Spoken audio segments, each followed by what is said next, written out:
Hey friends, it's Carly again. So tonight is taco night. I don't know if you can see in the background, I've got all my taco stuff.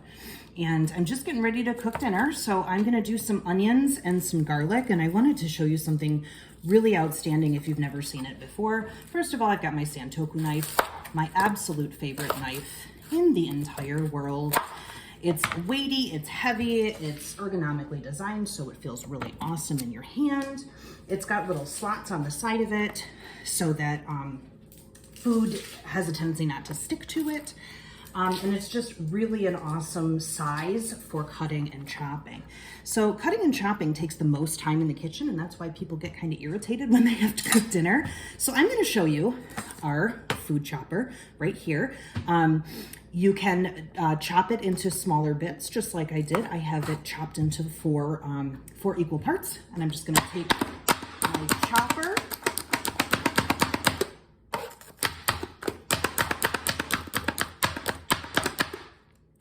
and chop it all up. You can make this as fine or as chunky as you want. And then this is gonna go right into the pan. So that is how quick and easy the food chopper makes everything. And now I'm gonna show you something. Garlic, I'm a big fan.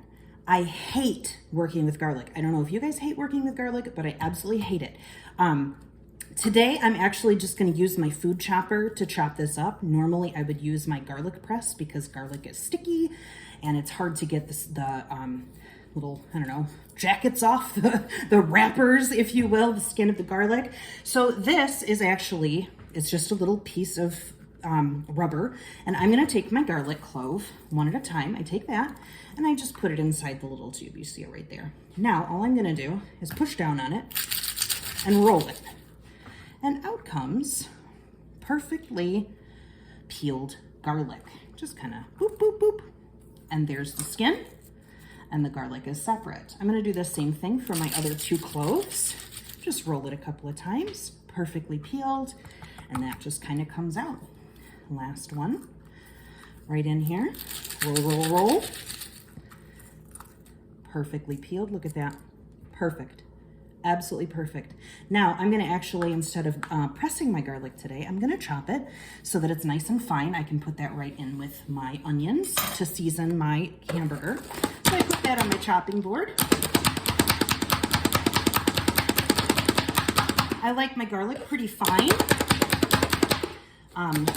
And I like my onions pretty fine. You know why? Because then my kids don't know they're in the meat and they actually eat seasoned meat instead of boring stuff. So, in that amount of time, I'm totally ready for taco night. All of my stuff is chopped. My fingers aren't sticky, and I'm ready to rock and roll. Hello again. Hey, so yeah, it's still taco night. I just finished chopping all of my beautiful onions and garlic, and those have been all sauteed until they are translucent. And now I'm gonna show you one of my favorite, absolute favorite products, and one of our best-selling products for a really long time. It's called the Mix and Chop. This is the Mix and Chop. It's funny looking. It looks like a medieval torture device. And I guess if you were ground meat, it would be a torture device. But what does it do? Well, it chops your ground meat so that you don't get those huge chunks for when you're trying to do it with, you know, something like this. I'm dropping stuff. That's how excited I am. But if you're trying to go at it and chop your meat like this, you get huge chunks, you get small chunks, nothing is good, and nobody's having a good time.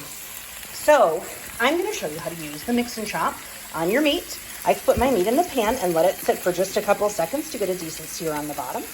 And now I'm going to go ahead and just chop it up. Just like this.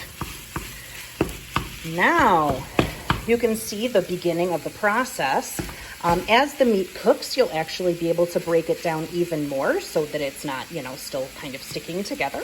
And the meat all becomes very uniform, very easy to spoon into taco shells. This can also be used for making things like applesauce, and, you know, breaking down other kinds of meats. I have ground beef today, but it could possibly make some breakfast sausage, like some pork sausage, or some turkey burger or anything like that, depending on what you're interested in cooking. So yeah, there's the mix and chop. It's doing its work.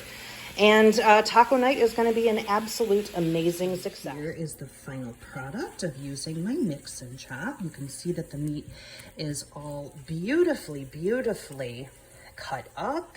It is very smooth. I'm right now I'm just incorporating all of my onions and garlic back into the meat mixture so that they can meld those flavors. I might add a little bit of salt and pepper, and then of course my taco seasoning, and this will be what fills up the taco shells. Thanks for watching. Bye.